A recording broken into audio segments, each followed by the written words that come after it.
Hey guys, Jonathan from Mr. Cavallari here. Today I'm going to teach you how to properly button a double-breasted jacket. And I'm also going to show you some of the different variations of double-breasted jackets that you can go about choosing from or designing from. So we're going to start with the one I'm currently wearing. So this is classified as a 4-on-1 double-breasted jacket. And all that means is there's 4 buttons, but one is the functional one. One is the one that's holding it all together. So I'm going to unbutton this really quickly for you and kind of show you how to do this properly. So when it comes to buttoning a double-breasted jacket, there's one button on the inside of the jacket that you actually can't see that basically holds it all together. So this is called your anchor button.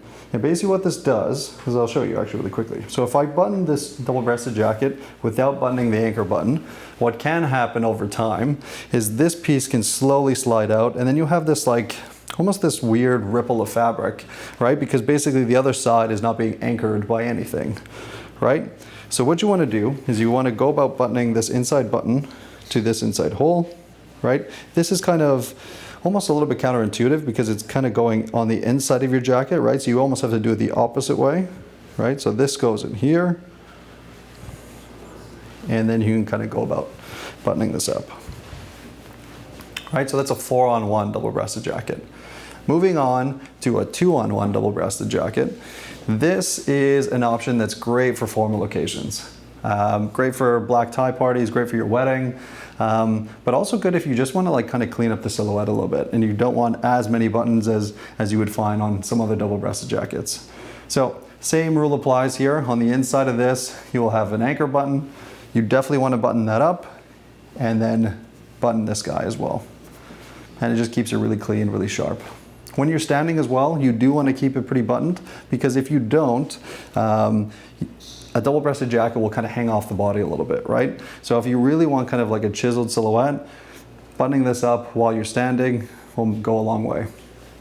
Moving on to a 6-button jacket.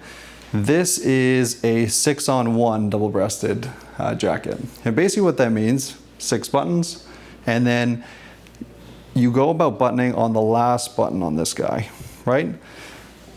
This is a slightly more casual style. You have a really long lapel line. The lower buttoning stance kind of gives it a slightly more casual look, or a slightly more Italian feel, let's say. But the exact same rule applies here, guys. So the anchor button on the inside of the bottom button, you button that guy up, and then obviously button this. This jacket is also really interesting because this can be a convertible jacket, and basically what that means is if you see this buttonhole here, you can unbutton this and then button the top one, and then visually this looks like a 6-on-2, right? So 6 buttons, 2 buttons that are functional here. Right, so you do have the option with a convertible 6-on-1 jacket to make it a 6-on-2. The way to kind of think about it here is if you want to make it a 6-on-2, it's just going to be a slightly more conservative look, right? The lapel line is not going to be as long. It's going to kind of cover your chest a little bit more. You'll find this a lot in British tailoring, right? So British tailoring, they do a lot of 6-on-2s. And then this is a great model, right? I like the idea that I can kind of flip-flop back and forth if I want to switch it to a slightly more tailored look. I can bring it up. If I wanted a little bit more casual, I can bring it down, right? But these 3, or let's say 4 models are going to be kind of the biggest ones you'll see in double-breasted tailoring, right? There's other models where you can kind of completely hide the buttons and all of them are on the inside, right? That's another thing altogether. But these ones, I would say, 9 times out of 10 are going to be something that you want to go about considering when designing a double-breasted jacket or when shopping for one. Right? So I hope you enjoyed this video, guys. I hope this gave you a lot of insight on how to properly button a double-breasted jacket, and we will talk soon.